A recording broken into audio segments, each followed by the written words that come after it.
স্বাস্থ্য খাত এমনভাবে উপেক্ষিত হয়েছে মাননীয় স্পিকার, আমি যদি আপনাকে বলতে যাই স্বাস্থ্য খাতের কথা, আমাকে 1 ঘন্টা সময় দিলে শেষ হবে না।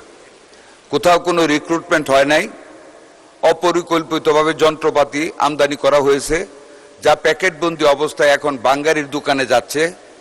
18 কোটি টাকা করে 2টি রেডিওথেরাপির মেশিন খুলনা এবং ফরিদপুরে পড়ে আছে, যেগুলির বর্তমান বাজার মূল্য 11 কোটি টাকা। ব্যাংকার সৃষ্টি না করে এগুলি আমদানি করা হয়েছে। অনেক জায়গায় এক্সরে মেশিন আনা হয়েছে, টেকনিশিয়ান নেই।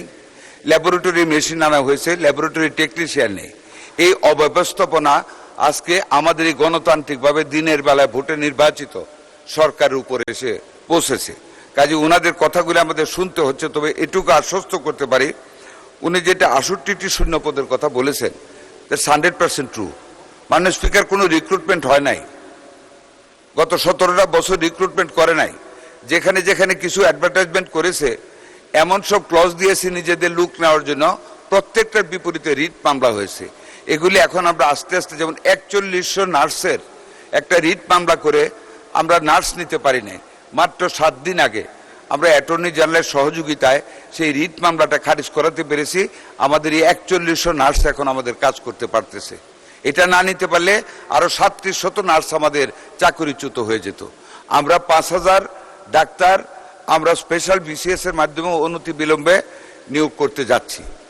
বিগত গভর্নমেন্ট অনেক লোককে মাননীয় স্পিকার ডেপুটেশনে দিয়ে বিভিন্ন জায়গায় পাঠিয়ে দিয়েছে, অনেকে বিদেশ চলে গিয়েছে।